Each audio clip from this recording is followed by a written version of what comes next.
Hey everybody out there, how's it going? My name is Eamon Green, and I'm here today with my first video in my Dungeon Guide series. This video is going to be on Sastasha, pardon me, I always get that mixed up, and it should be a pretty straightforward video. I'm just going to highlight the boss fights and a couple of the objectives, and that really should be it, so I hope you guys enjoy, and let's get into it.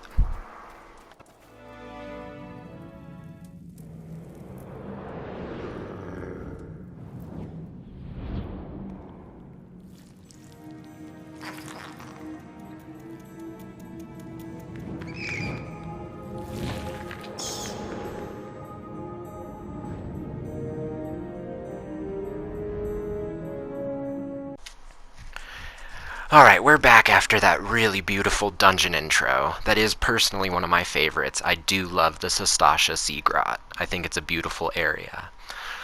So here I wanted to go over the objectives for this dungeon, which you will have to do all of them, and obviously it's the objectives for the dungeon, but there's not a lot of running out of your way for this dungeon.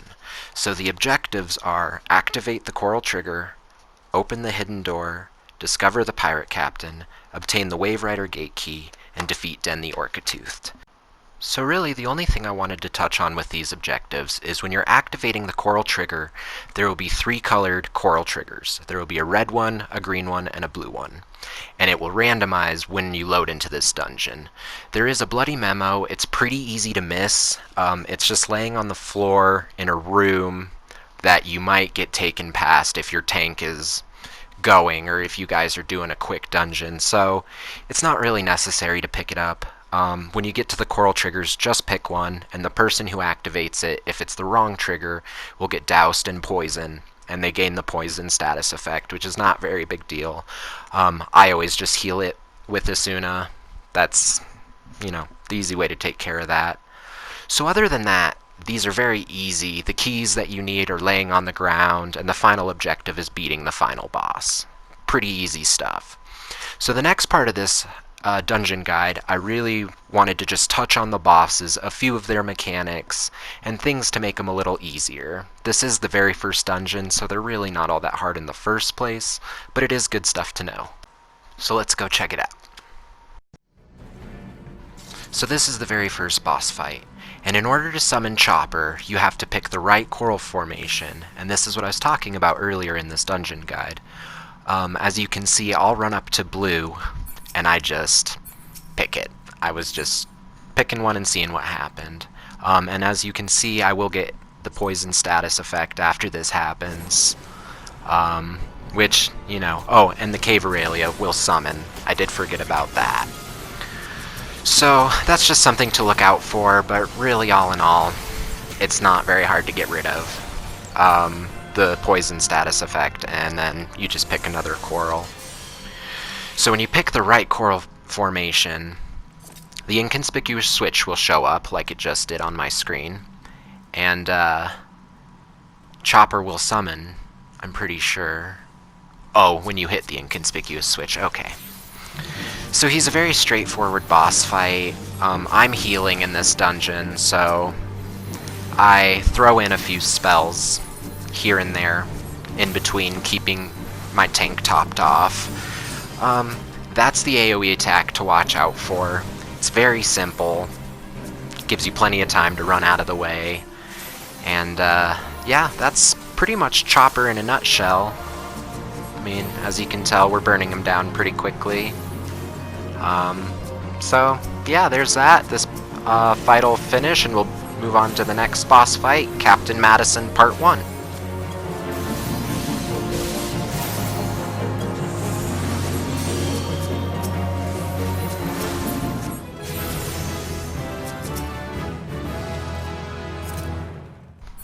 So the second boss fight of the Sastasha Sea Grot comes in the form of a 2-part fight with a fellow named Captain Madison. He's the same captain you're trying to discover in your objectives log, which is pretty nice. So it's a pretty basic fight both times. Both times he'll spawn with ads. He'll start with these 2 Shallowtail Reavers in the first fight, And we'll have to see what he starts off with in the second fight, because I can't quite remember off the top of my head. And then in the second fight, he'll summon in some scurvy dogs about halfway through. This first fight is very easy. He's pretty straightforward. You burn down the ads, you focus on him until he gives up and runs away, and that'll be the end of that fight. So, like I said, super easy. And we'll get into part 2 here in just a second.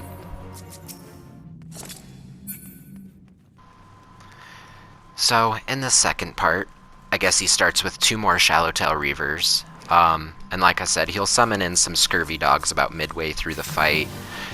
That makes this fight a little more healing intensive, so I don't do as much attacking, but I do try and put my DOT combust on every enemy in between or at the start of the fight. I will also cast Malefic here and there. Again, it's a pretty easy fight. You just burn them down.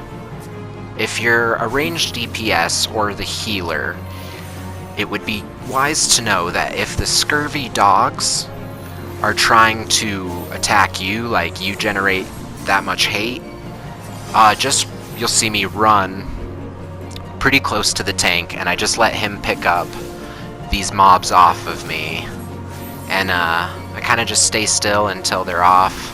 I hang out right next to my tank, and other than that, that's the fight. So I'll let this fight finish out, and we'll move on to the final boss, Den the Orcatoothed.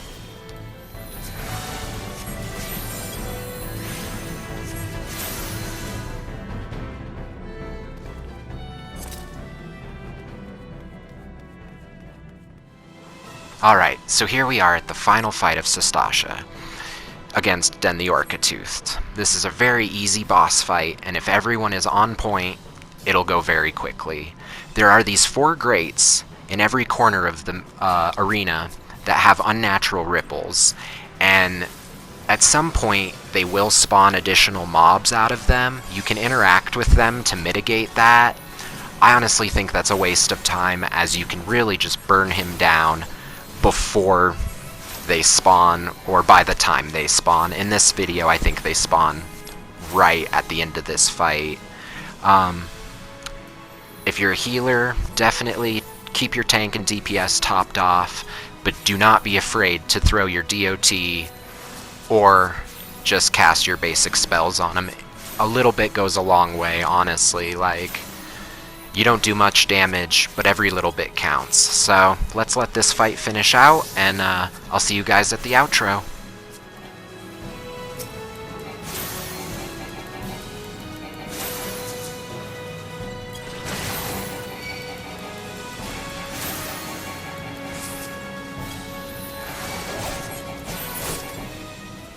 Alright guys, here we are back at the beginning of Sastasha.